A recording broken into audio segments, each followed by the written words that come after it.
Hi, I'm Ashlee, and today I'm making my buttery, soft, homemade ooey gooey caramels. They're seriously the most delicious thing ever. Don't forget to subscribe so you don't miss any of our other holiday goodies, and let's get started.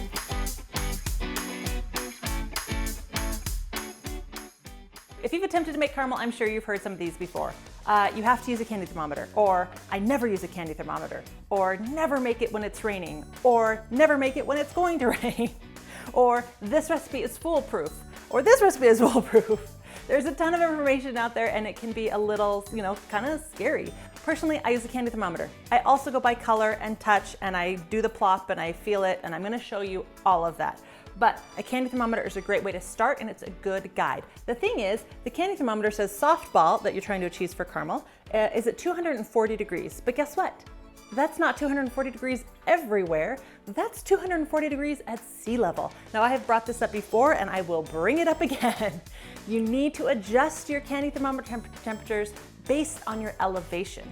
So I live really high up and I have to adjust by 21 degrees. So instead of trying to go to 235, 240 range, I'm actually going to the 215, 220 range. Like, that's a crazy difference. If I went all the way to 240, I would have rock hard candy.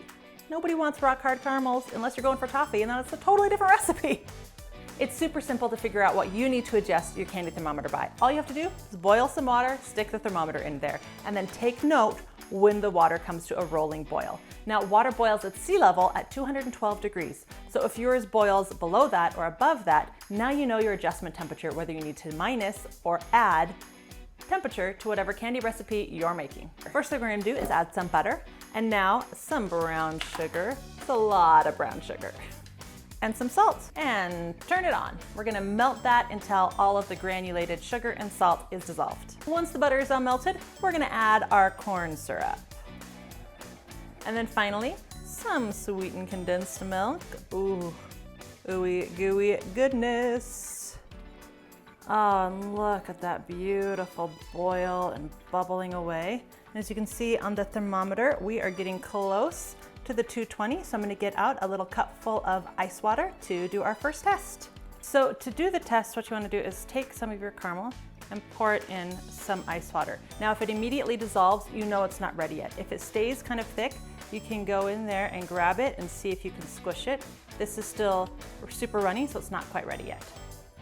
All right, it is nice and solid, and we're ready to pour it. So, first thing, take it off the heat. And now we want to add our vanilla. Now, I bought a bunch of these water bottle ice trays, and I actually use them for caramel. So give it a quick nonstick spray. I just pour the caramel right into the mold, and then I use my dough scraper to spread it out, and then obviously scrape off any extra so that I'm left with these nice long tubes.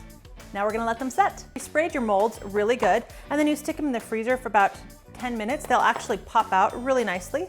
I cut them into thirds, and then I take some wax paper that I cut into little squares like 3 inches or 4 inches, and I roll them up, twist the ends, and then you have a great neighbor gift. The recipe makes a ton. It's perfect to give out as gifts this time of year. This is one of those things that I have the kids all help me roll them up, and then they each take a small handful to their teachers or to our neighbors. It's delicious, it's fun, and I don't know why I don't make it more often. Anyway, my favorite part, open it up, and look at this gooiness. Now, some people prefer their caramels a little bit harder, and that's totally okay. The tips about the temperature and testing it are the same either way. Some caramels just tend to set a little bit harder. In the comments down below, let me know what your favorite holiday goodie is. I would love to hear if it's something that I make, or maybe something new I need to try. Don't forget to subscribe so you don't miss anything, and check out all of our other holiday recipes: homemade Andes mints, homemade eggnogs, sugar cookies. We run the gamut around here. Anyway, thanks for watching.